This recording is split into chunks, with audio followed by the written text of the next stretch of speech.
Hey everybody, this is Rudy Sarson with The Dash, and today's guest is the one and only Bob Marlette. Oh, hi, Bobby. Hello, young man, and hello, all of now Rudy's. for you out there who might not know this, Bob is one of the most incredible producers, and we go way back. As a matter of fact, we came to Los Angeles in the 70s together. Yes. And we attempted to put together bands. And before that, we were playing in the Midwest in a band called Shatterstar. Woo! Yeah, baby. And we I still have my pictures from that band. Yes, and me people too. make fun of me endlessly about those pictures. And I keep telling people, we were supposed to look like that. Exactly. That was the look. Exactly. If we didn't look like that, we would have starved in the Chicago winter. Absolutely, 100%. I mean, what incredible times. I mean, I wouldn't want to live through them again. Yeah, but nevertheless, it was. I think those times made who we are today. Absolutely, 100%. What did being a starving musician in a local band, even though we were not a Chicago band? No, we based ourselves initially out of your basement. I lived there. Which actually... That's right. Yeah, we are in your recording studio. Yes. And the first time that I walked in here a few years ago... It's kind of the same as that. It was total flashback. The only thing missing is the Yes logo on the wall. Right. 70s Yes logo. Oh. But, going back to that, I mean, what did you get out of that whole experience of us being in the local band in Chicago, with everything that was going on in the 70s in Chicago?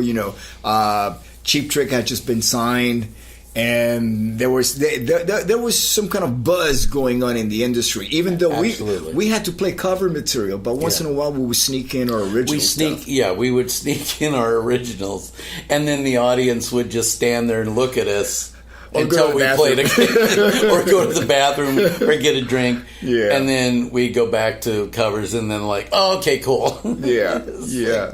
But if you remember though, our set list was pretty eclectic, because we would play some, not necessarily sort of mainstream stuff of the time. We were playing Jeff Beck songs. We were playing sort of all sorts of different kind of music. I recall we would do the first side of the Queen album, the first Queen album, the whole King Rat and Keep Yourself Alive, and they had a ballad in there, beautiful. I mean, it was a great set that we had doing that. Hopefully you're the keeper of the memories, because a lot of that stuff is gone out. Oh of no, my I mean, brain.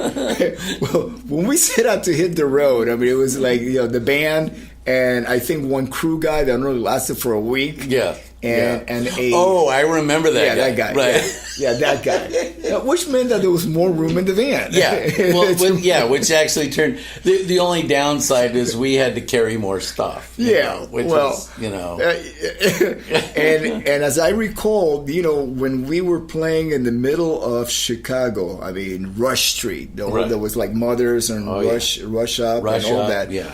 And of course, we dragged your Hammond B3 with Leslie's. And, oh my God, yes. And we had this huge console, for the PA that system. was the funniest thing, because the PA wasn't that big. No, it was that giant thing that he had it in. Yeah. Because really, and if you remember, that console was so weird because it had like little squares of modules of things and all sorts of... It was op amp. Yes, you're right. Yeah, which was the precursor to Mackie, actually. Yeah.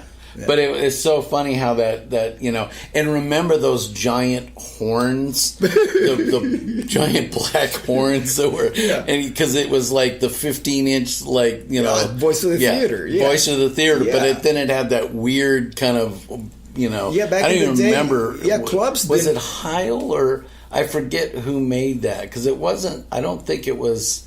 It wasn't Altec Lansing, because that was Voice of the Theater. Voice of the Theater. Yeah. Back in the day, it just looked funny, and it was so.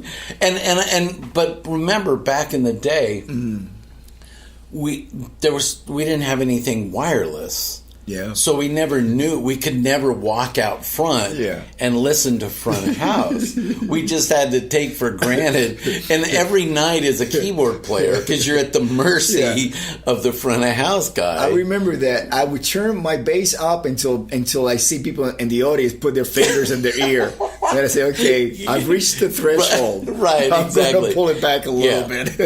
Yeah. But as a keyboard player, nothing I had was ever loud enough to compete with any of you guys. So I was at the mercy of the front of house, and because I couldn't go out to listen to what it sounded like. Every night on stage, I would judge by watching the audience, going, do I think they're hearing me?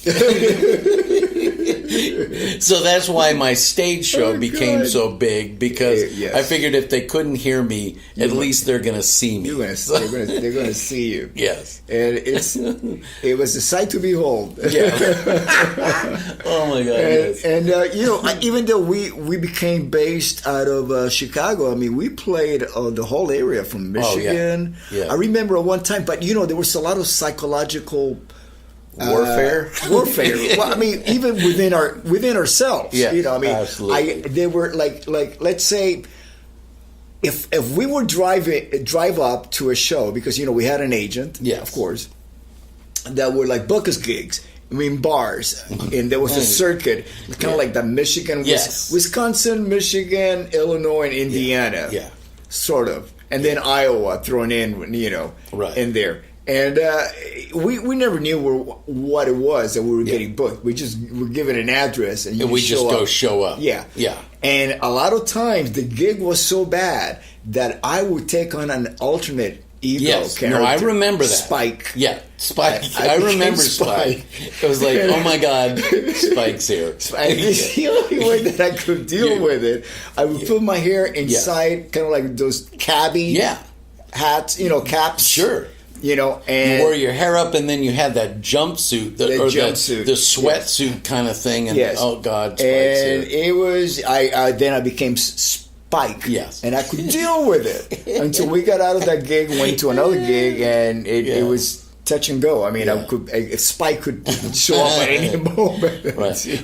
But we always knew, though, when we, because if you remember, we'd always adjust the set to the club, because there were a lot of places that we walked in and we're not getting out of here alive unless we only play these songs. Remember, then sometimes I would play guitar, because there were some gigs that just, dude, if you had a keyboard, they were throwing things at you. So I would like, screw keyboards. I'm going to play guitar on this set. Speaking of having a being able to adjust our set list. That one time that we got this phone call. I got you guys a gig. Yeah. Oh, but it's cool. It's an outdoor gig. It's an outdoor festival in some national park. All you had to do, at the end of Illinois, it's like 3 or 4 hours. So we got this huge truck that we couldn't afford. Yes. And when we get there, it's literally what was it like panel sidings, like panels? It was plywood. It was a plywood stage on the ground. Yes. And a biker convention. Yes. Yeah. Oh, sorry. Biker convention. Oh, that's our agent calling up. Yeah, right. Going, dude, I want the money from that gig. So we get there in the middle of the afternoon, and we ask, "Where's the stage?" And said, "That's it, right there." It's like 4 pieces of plywood, right? Oh my God. Okay, so we were getting into it. I figured we're here surrounded by a bunch of bikers. It's a miracle we didn't get a tattoo. Yeah. Because I was eating raw chicken. Yeah. They were serving. No, I was getting in spirit. I was so broken by that gig, right? That I was broken by that gig. And it's funny because you guys were more spirited about joining in.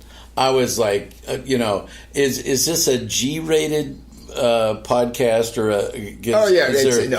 It's G-rated. No, it just okay. Yeah, because I was gonna say, honestly, if you remember that truck that we couldn't afford, the big truck. Yeah.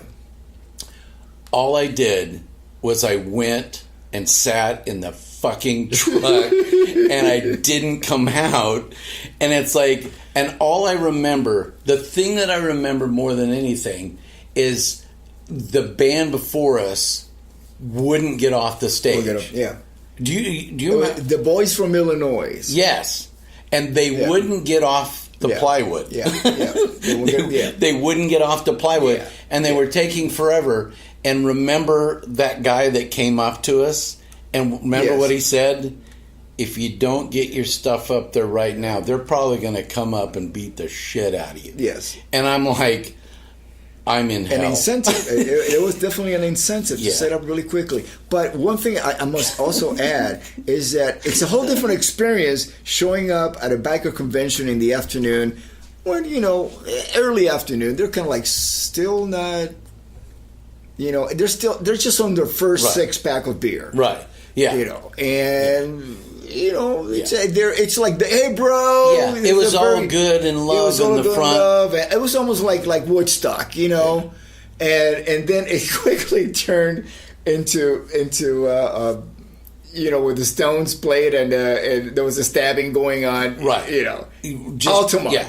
It turned into Altamont. By the time we went on, it was freaking Altamont. Well, we didn't go on stage until probably 3 a.m. Yes, and by then they were angry. Yeah. Because they ran out of beer, and they needed to take it out on somebody. And the only way that we stay alive is because they liked Tush. Yes. And the only ZZ Top song that we had on the list was Tush. And we played that over and over again. And over. Until they fell asleep. Yes. That's exactly it. But do you remember how we got out of that? Yes, I do. Oh my God. That was insane. So we were like breaking down our gear very quietly because not to disturb anybody. We got all our stuff on the truck, and then we coasted. You turn on the engine. No. If you turn on the engine, it's like I don't know if we ever even got paid. No, I don't think we got paid. And it just like we're coasting down. And we get to the barrier, and I think Gene or whoever went out and opened the gate, and then we forehead. We literally just, oh my God! That was pretty much close to the end of the band. Yeah, I mean, it was. I mean, one more of an end could that be than that gig? Yeah, that was like it wasn't the actual last nail in the coffin because do you remember the last nail in the coffin was that gig that we played up in was it in Michigan? Northern Michigan. With the equipment, the truck was repossessed. Right. I did a podcast with Frankie, and that we touched on that because his equipment was in the truck. I know. He lost everything. Yeah. I was so lucky that my stuff was on stage. Yeah, my stuff was on stage. Yeah. So I was lucky because his drums were on stage, but all of his cases, the extra gongs, all of the really vintage. That just kind of shows you our production value back then. Yeah. Because even though we were playing these just awful things, we showed up like we were, mega. Yeah, I mean there were some really interesting moments in that band, Shatterstar. One of them being the when we used to play up in Big Rapids, Michigan. Big Rapids, and at that big club, we were actually doing a residency. Yes, I know. As a matter of fact, I connected with Robin. Remember Robin? Yes, I do. She contacted me on through Facebook, and we reconnected and everything. I mean, they were so sweet, And they helped us live through Robin times. and her husband or boyfriend at the time, they were the managers of this huge bar in Big Rapids, which was a college town. Right. And we, they even allowed us to stay at their house. Yeah. And they fed us and took care of us. And, and that was, out of that, my memory is the Gong Show / underwear set that we used to do. Yeah. The underwear set probably will go down in history as, if you were ever lucky enough to see the underwear set, you can not unsee that. That's one of those moments, the first time you see wow. Yeah.